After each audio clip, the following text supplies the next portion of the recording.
দেশে যত হবে বন, তাপমাত্রা থাকবে তত কম। গাছ আমাদেরকে ফল দেয়, ছায়া দেয়, অক্সিজেন দেয়, কাঠ দেয় এবং বাড়ির আসবাবপত্র তৈরির জন্য মূল্যবান কাঠ দিয়ে থাকে। সেই গাছের কথাই বলব। প্রিয় দর্শক, আমি সাধারণ বিশ্বাস, সোনার বাংলা নিউজের পক্ষ থেকে আপনাদেরকে জানাচ্ছি স্বাগত।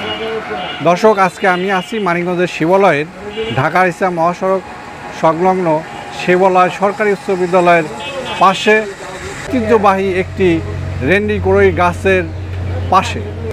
দর্শক, আপনারা জানেন ইতিমধ্যে এই সড়ক ও জনপথ বিভাগ থেকে টেন্ডারের মাধ্যমে এই ঢাকা ইসলাম মহাসড়কের উথুলি মোড় থেকে আরিচা ঘাট পর্যন্ত বিভিন্ন রকমের গাছ কেটে ফেলা হয়েছে।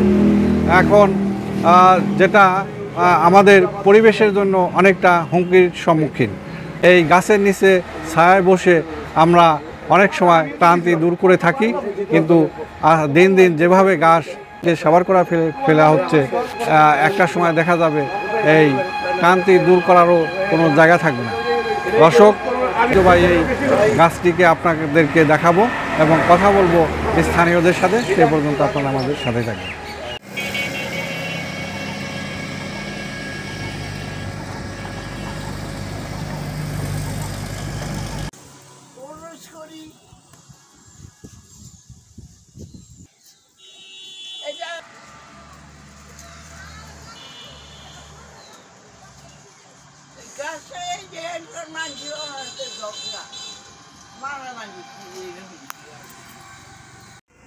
স্কুলের মাস্টার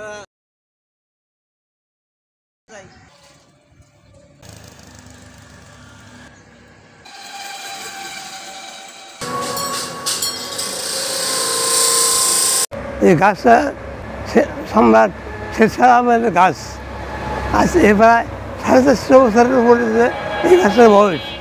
এই গাছের স্তরে গাছ থেকে ফিরায় আর গাছের সাহায্য নিয়ে বিষণ নেয়, তারপরে গাছটা না কাটাই হলো।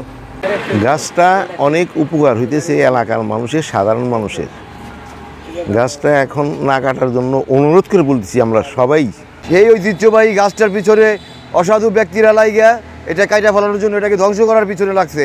আমরা এটার ঘোর প্রতিবাদ জানাই। আমাদের পরিবেশ ভারসাম্য, তাপমাত্রা অনেক বৃদ্ধি পাইতেছে। অত এলাকার লোকজন এই গাছের ছায়া নিচে বসে তারা নিঃশ্বাস নেয়।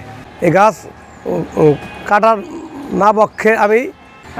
এই গাছটি দীর্ঘদিন যাবৎ মানুষকে আশ্রয় দিয়ে আসছে। এখানে মানুষ স্বস্তির নিঃশ্বাস ফেলে এবং মানুষ এখানে সর্বদা আশ্রয় নেয়। এই বৃক্ষ নিধনের কারণে আমাদের দেশে তাপমাত্রার হার বৃদ্ধি পাচ্ছে। এই বৃক্ষ যাতে নিধন না হয় সেই জন্য কর্তৃপক্ষের কাছে আমি বিনীতভাবে দৃষ্টি আকর্ষণ করছি। গাছগুলো রোডের সাইড থেকে যে গাছগুলো কেটে ফেলা হচ্ছে, এগুলো হলো শত শত বছরের ঐতিহ্য। এই ঐতিহ্যগুলো আমরা ধরে রাখতে পারতেছি না, আর সে ঘাট থেকে অনেক গাছ কেটে ফেলা হয়েছে। গাছ আমাদের জীবন, আমাদের প্রাণ। এই গাছ অনেক পুরাতন গাছ। আমরা সরকারের কাছে আহ্বান জানাই, এই গাছটা যাতে রাখা যায় কিভাবে সেটা একটা ব্যবস্থা করতে হবে।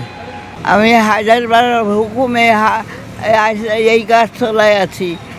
বাড়ি ঘর ছেলে পেলে নাতি নাতুন সমস্ত ভালাই আমি বড় করি যে আমি কি করবো, আমি হাজারবার কি করবো আমার, তাই আমি চিন্তা করি।